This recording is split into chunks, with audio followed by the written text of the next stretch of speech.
So, the last bit of our show, we're going to talk about how police training doesn't work. Now, obviously, in this country,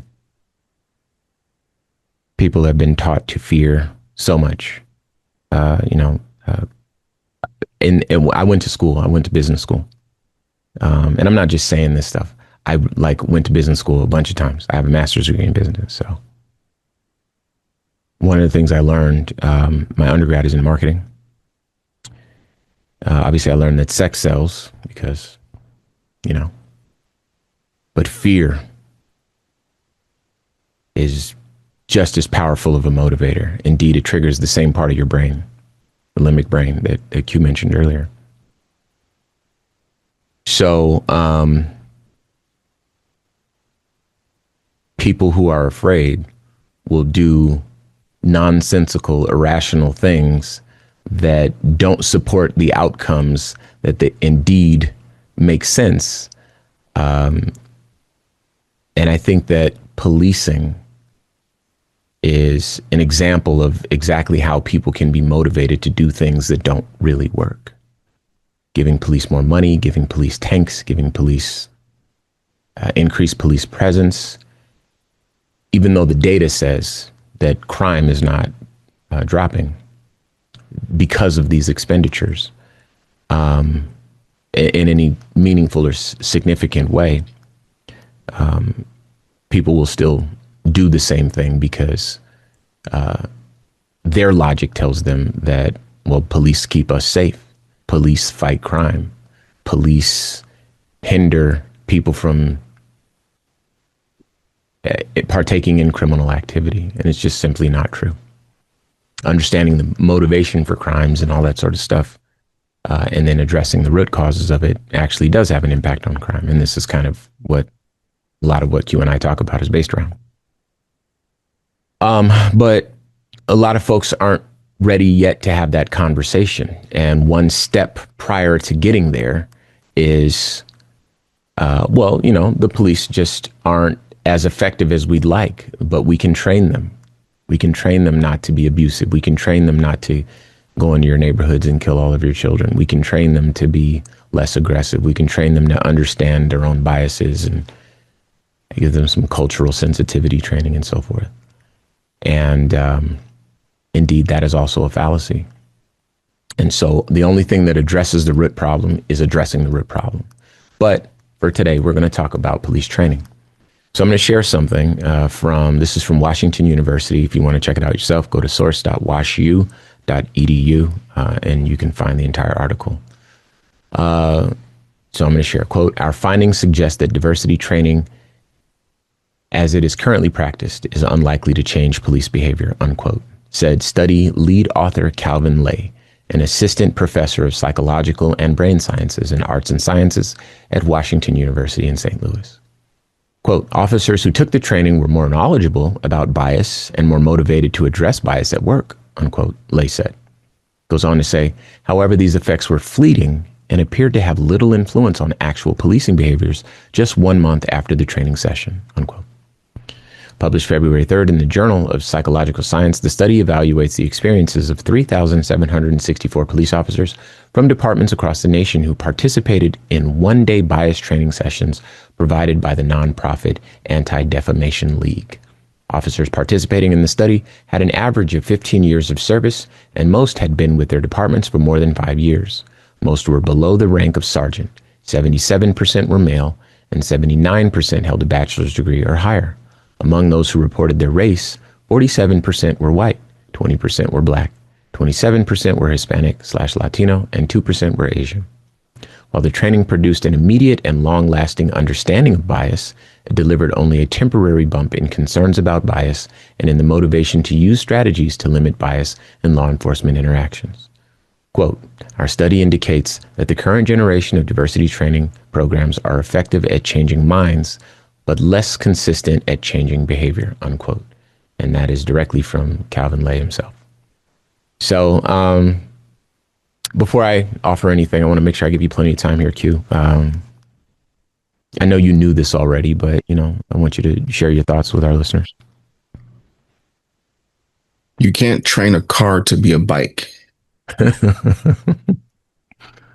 That's a good right? It one. was built and designed to be a car.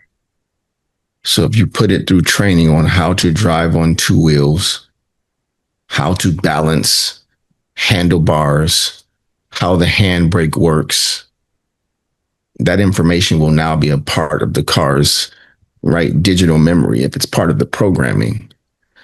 But once that programming is over, this car is still a car and it's still going to behave like a car. It's still going to drive on four wheels. You're still going to use a steering wheel and not handlebars. You're still going to use your foot to apply the brakes and not a handbrake.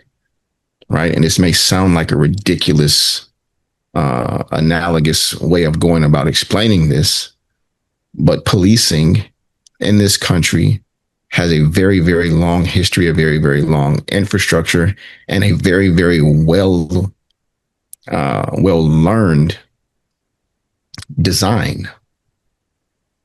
Policing at its roots and in its nature is biased. It's intended to be. So when the entire infrastructure around policing is what it is, introducing a few hours of implicit bias training or race sensitivity training, like this study says, makes some people aware that their biases exist, but only temporarily, if at all, discourages it. It discourages the use of those biases in the way that the job is done, especially when all other aspects reward using those biases the way that they exist. And in a lot of cases, those biases, as we're seeing with the way they're recruiting people for certain law enforcement agencies, are the reasons why people choose the job in the first place. They have no desire to do the job any differently or to turn off those biases.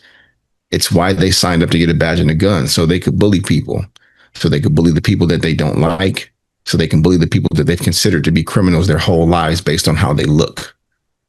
So it's not that training couldn't work.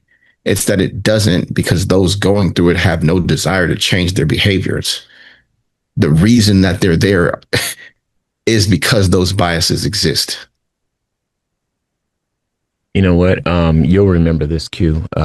We did a segment on Civic Cypher where we talked about police recruitment tactics and who they targeted and how they marketed policing as a career, right? So they marketed to people who were really into like guns with really aggressive like metal music and that Punisher logo, and the type of people that would respond to that you would not imagine are like decent folks, women, people that, whatever. These were really targeted to men, white men in rural areas to give them a career and give them an outlet for, all of their frustrations. And of course, that's not true across the country, but we did look into, some policing recruitment strategies where it really did rely heavily on the kind of the stereotypical, let's get the good old boys into the department. We've seen some recruiting recently, protect your culture. All that, yeah. Mm-hmm. That type of language is intentional. Yeah. So I think your point is well made that, the idea that, police just need better training. It's a myth. And I think it's time that people let that go. I think it's time that people kind of got past those barriers and really started to embrace the idea, because people can make these changes in their immediate reality, through their local governments, but embrace the reality that in order to create the type of changes that are going to be meaningful and long lasting, you need to deal with the root of the problem. So you need Head Start programs, after school programs, you need better infrastructure so people can get to and from their jobs. You need to give people the resources that they need to change their material realities. They need access to good paying jobs and healthy foods and, all these sorts of things that actually do have direct impact on crime rates and drug use rates and so forth and so on. And it was all explained during the defund the police movement, but, maybe the marketing wasn't the best, but there are some brilliant minds that have already been screaming this from the rooftops. And you know, it's just fortunate now that we have a little bit more data to show how right those folks were. But